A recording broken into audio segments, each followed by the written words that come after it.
They want you to believe Africans sold Africans. But here's what they leave out.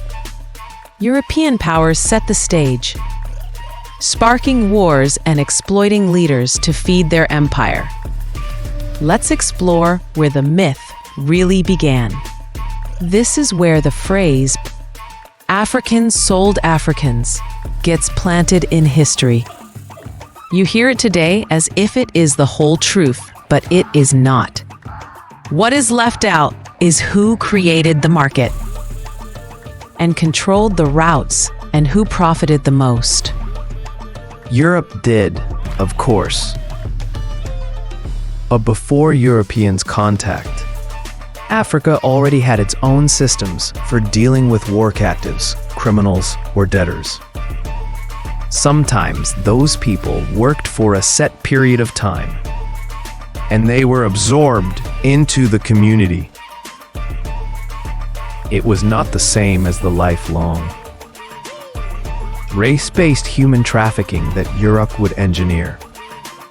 Europe's hunger for labor across the Americas was endless. Plantations, mines, and colonies needed workers. They wanted those workers for life. They did not care if they tore families apart, destroyed kingdoms, or erased cultures. The only goal was profit. After the Berlin Conference, European powers knew exactly how to get it done. They did not have to conquer every African kingdom with soldiers, at least not yet. They could use existing rivalries and tensions as weapons. This is where the manipulation started.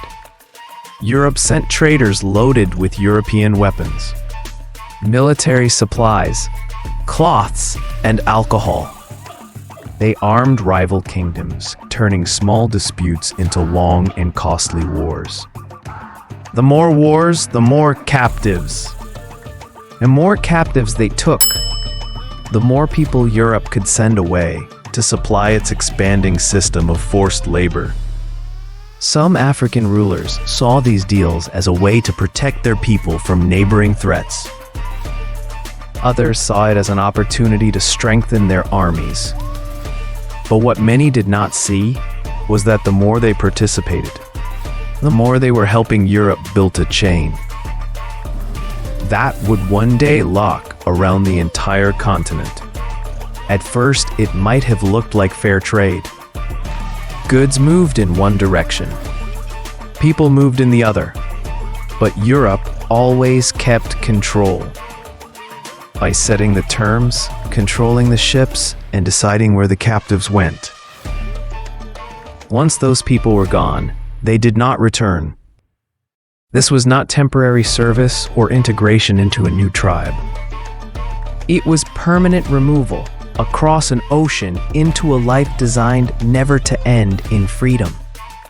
And the deeper Europe pulled Africa into this trade, the harder it became to escape. How did Europe turn wars into captives? Europe's fastest path to control was not direct conquest. It was controlling conflict. By supplying European weapons and military supplies to rival kingdoms, they turned small disputes into prolonged wars. The more intense the battles, the more captives were taken. European weapons and war materials were traded for people, not land. A rival kingdom armed with these foreign supplies became a constant threat. Others were forced to fight just to survive. Every victory meant more captives.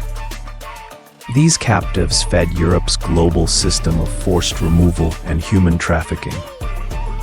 At first, trade between Europe and Africa was balanced. Cloth and copper and iron tools and ceramics and other manufactured goods came in from Europe. In return, African traders exchanged items their kingdoms valued. They traded gold, ivory, spices, salt, and high-quality textiles woven locally. This was a system many coastal kingdoms had been part of for centuries. Before Europeans arrived, But Europe shifted the purpose. Goods became bait. Human lives became the real currency. Some kingdoms began raiding neighbors not for defense, but to meet Europeans' demand for captives. Did Africans really want to sell Africans? Most African leaders did not plan to help build a foreign system. That would remove millions of people from the continent forever. Europeans approached them under the cover of customs they already knew. Many kingdoms had practiced this on a small scale for centuries. What Europeans never explained was that their system was permanent and racialized. By hiding their true intentions, they made it easier to convince.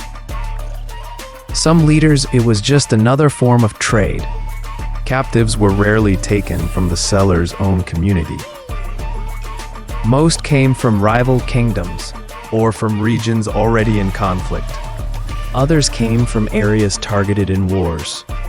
This is where Europe's divide and conquer strategy came into play. They gave military support to both sides, ensuring no one could fully win and peace would never last.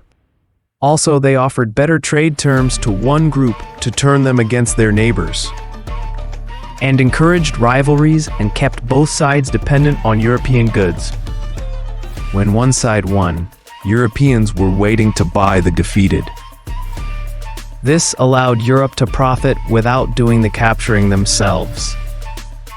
But not every captive was traded. Many were stolen outright. Europeans organized coastal raids, especially in the early years before large-scale African cooperation. They attacked villages at night near the shore. They carried people to their ships. Some were seized from neutral or foreign territories without any agreement at all. Africans also took captives from other Africans, usually during wars or raids influenced by European incentives. Some inland raiding parties captured people from rival ethnic groups. They sold them to coastal traders. These coastal traders were often from powerful kingdoms like Dahomey, Oyo, or Benin. Others were independent African merchants who ran busy harbor towns. They acted as middlemen between the inland captors and the Europeans waiting at the forts. Most did not capture the people themselves. They bought captives from inland groups and then sold them to Europeans at ports or fortified trading posts. This created a supply chain that Europe managed from start to finish. The difference is that Europe created the global market for these captives. They controlled every route, every payment, and every final destination. But not all African kingdoms participated. Some resisted completely. Resistance could mean refusing to trade captives, warning other leaders about Europe's plans, or fighting to protect their people from raids. But refusing came with heavy consequences. European traders could cut off supplies to punish leaders who refused to cooperate. Refusal also carried the risk of becoming the next target. Europe controlled the value of every trade. They decided who received weapons. It made sure no one kingdom became powerful enough to challenge them. What was slavery in Africa like before Europeans arrived? Slavery existed in Africa long before Europeans arrived. But it was not the same system Europe would build. In African societies, captivity was often temporary. Prisoners of war, criminals, or debtors might work for a set time. Some even married into the community. Others earned their freedom.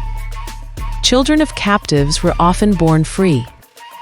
Captives kept their names, languages, and cultures. In many cases, they became part of the society that once held them. The purpose was labor and integration. It was not lifelong slavery. When Europeans arrived, they saw these customs, then they twisted them. Temporary service became permanent removal. The possibility of freedom disappeared. Europeans also spread ideas to justify what they were doing. Europeans used degrading language to describe Africans. They called them uncivilized and claimed Africa was a land of savages. These lies spread across Europe to justify conquest. The mission was presented as bringing civilization, and the removal of Africans was framed as rescue rather than theft. But the lies did not stop there. Europeans spread false stories inside Africa itself. Small disagreements were stirred until they became serious conflicts. Rival tribes were told their neighbors were secretly trading with Europeans, creating suspicion on both sides. And the offer of weapons went to one side in return for fighting the other. Promises of protection were given to leaders who broke alliances with their neighbors. These tactics deepened distrust between tribes. Old alliances broke apart. Wars became longer and bloodier. And through it all, Europe was ready to collect the captives and the profits. The slavery Africa knew was nothing like the Atlantic slave trade created by Europe. Europe did not just take people. It stole generations yet to be born, and planned for them never to return. If you want to know why Africa was the target in the first place, watch The Scramble for Africa next. Well, history seekers, that's a wrap. At Getting to the Roots is where history comes alive. We uncover the truth about Africa, African Americans, and American history, one story at a time. Thanks for watching. Peace and love.